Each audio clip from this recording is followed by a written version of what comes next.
Hello friends, welcome back at movies explain by Rohan. आज मैं 2011 में रिलीज हुई एक romantic tragedy film one day को एक्सप्लेन करूंगा। दोस्तों, ये फिल्म प्यार की एक sweet and emotional roller coaster ride है। जिस इंसान से हम प्यार करते हैं वो हमारे पास हो या ना हो, लेकिन उसके लिए हमारा दिल हमेशा धड़कता रहता है। बस इसी सिचुएशनशिप पर हमारी आज की कहानी बेस्ड है। दोस्तों, मैं आपको बताना चाहूंगा कि आज मेरा गला थोड़ा खराब है, तो प्लीज इस प्रॉब्लम को इग्नोर कीजिएगा। तो चलिए अब बिना देरी किए बढ़ते हैं मूवी एक्सप्लेनेशन की तरफ। कहानी की शुरुआत होती है 15 जुलाई 1988 की शाम से, जहां हमारी मुलाकात होती है चार दोस्तों से जिन्होंने आज ही अपना ग्रेजुएशन कंप्लीट किया था और उसी को सेलिब्रेट करते करते आज उन्हें शाम हो गई थी। इन्हीं चार लोगों में हमारी कहानी के मेन कैरेक्टर डेक्स्टर और एमा भी थे। उन सभी को अब घर लौटना था, लेकिन डेक्स्टर और एमा के फ्रेंड्स थोड़ा और एंजॉय करना चाहते थे और इसके चलते आज डेक्स्टर और एमा भी पहली बार एक दूसरे से बात करते हैं। लेकिन डेक्स्टर को तो एमा का नाम तक नहीं पता था। एक्चुअली डेक्स्टर बिंदास होकर जीने वाला एक अमीर लड़का था। हर दिन नई नई लड़कियों के साथ एंजॉय करना उसके लिए एक नॉर्मल बात थी। ऐसे में एमा का नाम उसे ना पता होना काफी ऑब्वियस था, लेकिन एमा उसके बारे में सब कुछ जानती थी। दोनों को एक दूसरे की पर्सनैलिटी काफी पसंद आ जाती है। डेक्स्टर एमा को उसके घर ड्रॉप करने के लिए कहता है और एमा और डेक्स्टर घर पहुंचते ही हुकअप करने का डिसाइड करते हैं, लेकिन एमा की नर्वसनेस की वजह से चीजें एज प्लान नहीं हो पाती। वो अपने दिल की बात डेक्स्टर को समझाती है और डेक्स्टर भी उसे कंफर्टेबल फील कराते हुए कहता है कि एटलीस्ट वो लोग दोस्त तो बन ही सकते हैं और एक दूसरे को हक करके ढेर सारी बातें करते हैं।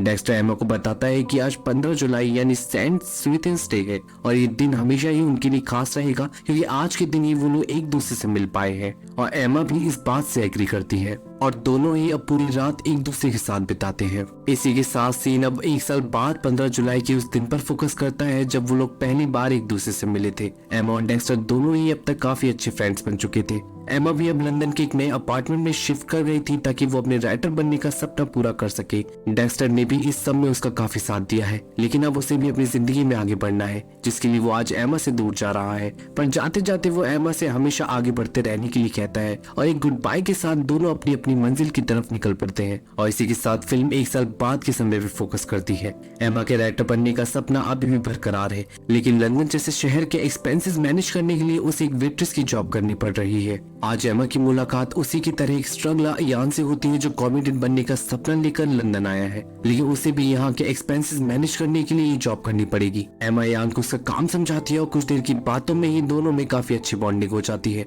लेकिन एमा किसी से मिलने लेकिन उसके दिमाग से डेक्स्टर का ख्याल नहीं जाता है। आज काफी दिनों बाद दोनों एक दूसरे से बात करते हैं। एमा अपनी लाइफ की सारी परेशानियां डेक्स्टर से शेयर करती है। डेक्स्टर से सपोर्ट करता है और आगे बढ़ते रहने के लिए मोटिवेट करता है। डेक्स्टर भी अब पेरिस में एक टीचर बन चुका है और हर दिन नई नई लड़कियों के साथ एंजॉय करता है। लेकिन एमा का ख्याल तो वो भी अपने मन से नहीं निकाल पाया है, जो हर महीने उसे लंबे लंबे लेटर्स लिखती है। उसकी मॉम एमा के बारे में पूछती भी है, लेकिन वो उन्हें ये कहकर शांत कर देता है कि वो और एमा सिर्फ दोस्त है, लेकिन वो भी एमा को जल्द से जल्द अपने पास चाहता था। तो डेक्स्टर पूरे एक साल बाद 15 जुलाई 1991 के दिन एमा से मिलने पहुंच जाता है, जिस दिन वो पहली बार एमा से मिला था। लेकिन एमा की कंडीशन ठीक नहीं थी। उसने अपने राइटर बनने के सपने को छोड़कर इस जॉब को ही अपनी डेस्टिनी मान लिया है। वो डेक्स्टर से कहती है कि अब उसे मैनेजर बना दिया गया है और पैसे भी अच्छे ऑफर किए जा रहे हैं, तो अभी के लिए अच्छा यही होगा कि वो इस जॉब में ही खुश रहे। पर डेक्स्टर उसे अपने ड्रीम को पीछे छोड़ते नहीं देखना चाहता था, तो वो उसे समझाता है कि उसने एमा से ज्यादा अट्रैक्टिव और टैलेंटेड लड़की आज तक नहीं देखी है। वो इस तरीके से अपने टैलेंट को वेस्ट नहीं कर सकती है। उसे अगर किसी चीज की जरूरत है तो वो है एक हॉलिडे। और डेक्स्टर की बात सुनकर एमा उसके साथ एक हॉलिडे पर जाने के लिए मान जाती है। एमा और डेक्स्टर दोनों ही अब निकल पड़ते हैं अपने हॉलिडे डेस्टिनेशन की तरफ। हॉलिडे एंजॉय करने से पहले वो दोनों अपने लिए कुछ रूल सेट करते हैं जिससे उनके बीच कोई ऑकवर्ड सिचुएशन ना आए, लेकिन उनके बीच की इंटीमेसी को वो लोग भी नजरअंदाज नहीं कर सकते थे। आज भी दोनों एक दूसरे के लिए सेम ही फील कर रहे हैं, पर इस बात को आगे बढ़ाने से डर रहे थे। डेक्स्टर और एमा उस रात को भी याद करते हैं जिस दिन वो पहली बार मिले थे और उस दिन की स्टुपिडिटी को लेकर एक दूसरे का काफी मजाक बनाते हैं। एमा आज एक लंबे अरसे के बाद काफी खुश थी। एमा आज वो महसूस कर पा रही थी जो आज से पहले उसने कभी महसूस नहीं किया था। वो आज डेक्स्टर को अपनी फीलिंग भी बताती है कि कैसे उसे कॉलेज के दिनों से डेक्स्टर पे क्रश था। वो हमेशा से ही डेक्स्टर के बारे में सोचती रहती थी, लेकिन उस रात के बाद सब कुछ बदल गया। उसे वो मिला जो सबसे इम्पोर्टेंट है, जो है एक दोस्त। पूल में एंजॉय करते वक्त डेक्स्टर भी एमा को अपनी फीलिंग्स बताता है कि कैसे उस रात के बाद वो भी कभी एमा को नहीं भूल पाया। ये सुनकर तो एमा काफी खुश हो जाती है, लेकिन ये खुशी ज्यादा देर तक टिक नहीं पाती, क्योंकि डेक्स्टर उससे कहता है कि ऐसी फीलिंग तो उसे हर लड़की के लिए आ जाती है, उन्हें इसके बारे में ज्यादा सोचने की जरूरत नहीं है। ये सुनकर एमा एक बार फिर रियलिटी में वापस आ जाती है। उसे दुख तो हो रहा था लेकिन उसे अपना सबसे अच्छा दोस्त नहीं खोना था, तो वो आज अपने आप को समझा लेती है और डेक्स्टर को अपने दिमाग से निकाल देती है। अब साल 1993 का समय दिखाया जाता है और हम डेक्स्टर को देखते हैं जो अब एक टीवी होस्ट बन चुका है, लेकिन उसने अब अपने आप को शराब के नशे में डुबो लिया है। हर दिन वो नशे में एमा को फोन लगाता है और घंटों तक उसे परेशान करता है, लेकिन एमा भी बिना किसी शिकायत के उसकी सारी बातें सुनती है और अब ऐसे ही समय बीतने लगता है। एक दिन डेक्स्टर अपने पेरेंट्स से मिलने उनके पास आता है, लेकिन डेक्स्टर के डैड उसकी ये हालत देखकर बिल्कुल भी खुश नहीं होते क्योंकि उसने आज भी शराब पी हुई थी। हम डेक्स्टर की मॉम को देखते हैं जो कैंसर की लास्ट स्टेज में थी और उनके पास काफी कम समय था। डेक्स्टर उन्हें अपने शोज को दिखाता है, लेकिन वो डेक्स्टर के लिए काफी परेशान थी। ऊपर से लड़कियों के बीच उसकी इमेज और अभी शोज दोनों से ही वो बिल्कुल भी खुश नहीं थी। वो डेक्स्टर को कहती है कि अब वो वैसा डेक्स्टर नहीं रहा जिसे वो जानती थी, पर डेक्स्टर चाहे तो अब भी वो सब कुछ कर सकता है जो वो चाहता था। वो अभी भी एक कामयाब इंसान बन सकता है, पर डेक्स्टर इस पर कुछ भी नहीं कहता है। डेक्स्टर को उसी दिन वापस जाना पड़ता है अपने शो के लिए, लेकिन जाने से पहले उसके डैड उसे वार्न करते हैं कि अगर वो ऐसी हालत में कभी भी अपनी मॉम से मिलने आया तो वो उसे उनसे मिलने नहीं देंगे। डेक्स्टर इस सब की वजह से काफी उदास हो गया था। ऐसे में उसे बस एक ही नाम याद आ रहा था और वो था एमा। तो वो उसे कॉल करता है और उसके पास आने के लिए रिक्वेस्ट करता है, पर डेक्स्टर समझ नहीं पा रहा था कि उसने काफी देर कर दी है। एमा उससे काफी दूर जा रही है। एमा ने अपनी जिंदगी में आगे बढ़ने का फैसला कर लिया है। उसने काफी समय तक डेक्स्टर का वेट किया, लेकिन उसने हमेशा एमा को डिसअपॉइंट किया। और इधर एक इयान है जिसने हमेशा उसे सपोर्ट किया, इसलिए एमा ने उसे एक चांस देने का फैसला कर लिया है और इयान ने आज भी उसे सही साबित किया है। एमा और इयान दोनों ही अब रिलेशनशिप में आ चुके हैं और इसी के साथ अब 2 साल बीत जाते हैं। हम एमा और इयान को देखते हैं जो साथ में खुश है। एमा भी अब एक टीचर बन चुकी है, लेकिन इधर डेक्स्टर की रेपुटेशन काफी खराब हो चुकी थी। हर दिन न्यूज़पेपर में उसके बारे में कुछ न कुछ गलत छपता रहता था और इस सब से परेशान होकर उसे एमा का ही ख्याल आता है। एमा को भी उसकी फिक्र है, तो वो भी उसे वैसे ही सपोर्ट करती है जैसे एक समय पर डेक्स्टर उसे करता था। टाइम के साथ डेक्स्टर का करियर खराब हो रहा था और एमा अपने करियर में आगे बढ़ती जा रही थी और उनकी लाइफ अब ऐसे ही चल रही थी।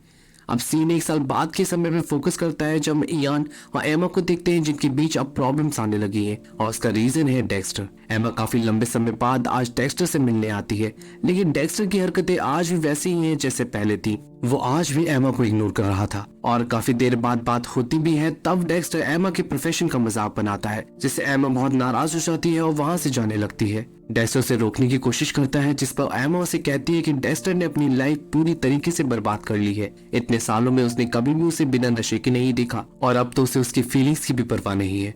डेक्स्टर से माफी मांगता है और कहता है कि उसने अभी अभी अपनी मॉम को खोया है, उसके लिए ये सब आसान नहीं है, पर एमा अब और नहीं सह सकती थी। तो वो डेक्स्टर को बताती है कि वो उसे कितना प्यार करती है, लेकिन अब वक्त आ गया है कि उन्हें एक दूसरे से दूर हो जाना चाहिए और एक आखिरी गुड बाय के साथ एमा वहां से चली जाती है। डेक्स्टर को भी अपनी गलती समझ आ गई थी, पर अब देर हो चुकी थी। उसकी लाइफ का सबसे इम्पोर्टेंट इंसान से दूर जा चुका था। अब हमें साल 1999 का समय दिखाया जाता है। डेक्स्टर का करियर और जॉब दोनों ही खत्म हो चुके हैं। उसके पास अब कुछ बचा है तो उसकी गर्लफ्रेंड सिल्वी, लेकिन उसके साथ भी कभी कभी डेक्स्टर प्रॉब्लम क्रिएट कर देता है। इधर एमा की लाइफ में भी सब कुछ बदल गया है। याना उसके बीच में पहला जैसा कुछ भी नहीं बचा है और आज दोनों ही अपने रिलेशनशिप को खत्म करके आगे बढ़ने का डिसाइड करते हैं। एटलीस्ट दोनों को ही अब घुट-घुट कर जीना नहीं पड़ेगा। अब हम साल 2000 का समय देखते हैं जहां एमा और डेक्स्टर दोनों ही अपनी कॉमन फ्रेंड की वेडिंग में आए थे। डेक्स्टर और सिल्वी दोनों ही अपने रिलेशनशिप में आगे बढ़ चुके थे, लेकिन एमा अब भी अकेली थी, पर इसके बावजूद भी खुश थी। डेक्स्टर को यहाँ अपने कॉलेज के समय का एक फ्रेंड मिलता है जो डेक्स्टर की हालत को देखकर उसे जॉब ऑफर करता है, पर डेक्स्टर को ये बात बिल्कुल भी अच्छी नहीं लगती। इसी बीच डेक्स्टर और एमा काफी लंबे समय के बाद एक दूसरे से बात करते हैं। दोनों के बीच आज भी वही प्यार था जो पहले था। डेक्स्टर एमा से उसकी गलतियों के लिए माफी मांगता है और उसे सिल्वी के बारे में बताता है। एमा भी उसे अपने और इयान के ब्रेकअप के बारे में बताती है और अपनी बुक के बारे में बताती है जो उसका सपना था। डेक्स्टर उससे कहता है कि उसने अब लाइफ में आगे बढ़ने का डिसाइड किया है। उसने और सिल्वी ने शादी करने का फैसला लिया है।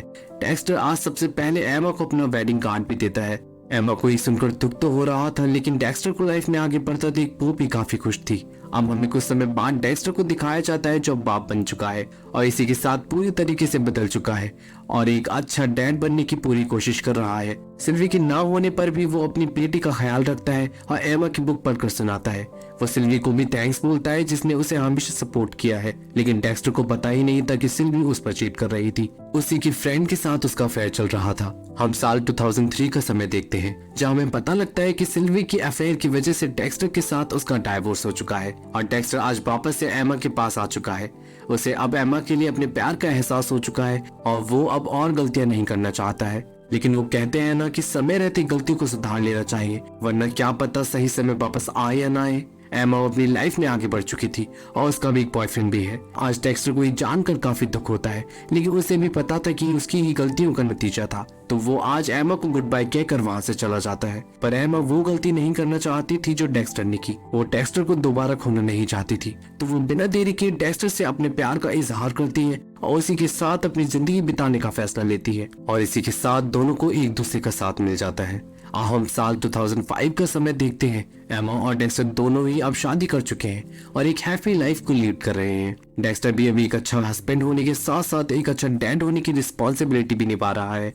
डेक्स्टर और सिल्वी की बेटी को देखकर एमा भी हमेशा एक बच्चे के बारे में सोचती है, तो वो दोनों ही अब अपनी फैमिली को आगे बढ़ाने का डिसीजन लेते हैं। लेकिन एक साल ट्राई करने के बाद आज भी एमा कंसीव नहीं कर पाई थी, जिससे वो हमेशा ही दुखी रहती है। पर डेक्स्टर उसे खुश करने के लिए हमेशा कोशिश करता है। वो आज भी एमा को खुश करने के लिए एक लंच डेट प्लान करता है और काम खत्म करके उसे ज्वाइन करने के लिए कहता है। एमा भी अपना काम खत्म करके डेक्स्टर के पास जाने के लिए निकल पड़ती है। उसे भी डेक्स्टर के लिए काफी खराब लग रहा था, तो वो उसे कॉल करके उसके बिहेवियर के लिए उससे माफी मांगती है। लेकिन उन दोनों को ही नहीं पता था कि आज के बाद उन दोनों की जिंदगी पूरी तरीके से बदलने वाली है। डेक्स्टर के पास जाते समय एमा का आज एक्सीडेंट हो जाता है और एक ही पल में उसका डेक्स्टर के साथ जिंदगी बिताने का सपना टूट जाता है। एमा के जाने से इधर डेक्स्टर की जिंदगी भी एक ही पल में खत्म हो जाती है और उसके चेहरे पर से हंसी गायब हो जाती है। उसने उसे उसी दिन खो दिया जिस दिन वो पहली बार मिले थे, यानी 15 जुलाई, सेंट स्वीथेंस डे, जो उनके लिए सबसे खास था। और इसी के साथ अब हमें एक साल बाद का समय दिखाया जाता है। डेक्स्टर ने अब तक अपनी जिंदगी पूरी तरीके से बर्बाद कर ली है। उसकी बेटी से भी उसका बॉन्ड खराब हो चुका है। ऐसे में बस सिल्वी ही है जो उसका सहारा बनी हुई है। आज डेक्स्टर के डैड भी उसे समझाते हैं कि उसे एमा के एहसास के साथ जीना सीख लेना चाहिए, जिससे पिछले 10 सालों से वो जी रहे हैं। और आज डेक्स्टर को भी ये बात समझ आ जाती है। हम कुछ समय बाद डेक्स्टर को देखते हैं जो अब संभल चुका है और एक रेस्टोरेंट बिजनेस को रन कर रहा है। उसकी मुलाकात आज यान से होती है, जो उसे देखकर काफी खुश था। यान उसे कहता है कि उसे 15 जुलाई का दिन कभी पसंद नहीं आया। एमा ने पूरी जिंदगी बस डेक्स्टर से ही प्यार किया है और डेक्स्टर ने भी उसे वो खुशी दी जो यान कभी नहीं दे सका। उसे सच में ही एमा की लाइफ को ब्यूटीफुल बनाया है। और आज यान की बात सुनकर डेक्स्टर के मन से भी उसकी गिल्ट और रिग्रेट गायब हो जाते हैं और उसकी फैमिली को देखकर उसे भी अपनी बेटी की याद आ जाती है और अब वही उसकी रिस्पॉन्सिबिलिटी होगी। डेक्स्टर अपनी बेटी को लेकर आज एक पहाड़ी पर भी आता है और उसके साथ कुछ समय बिताता है और इसी के साथ डेक्स्टर 15 जुलाई के उस दिन के फ्लैशबैक में खो जाता है जब वो पहली बार एमा से मिला था। और साल के बाद एमा और डेक्स्टर एक अच्छा समय बिताने के लिए इसी पहाड़ी पर आए थे और अपनी फीलिंग्स को रोक नहीं पाए थे और अपने रिश्ते को आगे बढ़ाने के लिए फिर से अपने अपार्टमेंट की तरफ निकल पड़े थे। लेकिन तभी डेक्स्टर को अपने पेरेंट्स वहां मिलते हैं और उनका वो रिश्ता वहीं छूट जाता है। एमा डेक्स्टर को अपना मोबाइल नंबर देती है और एक गुड बाय के साथ निकल पड़ती है।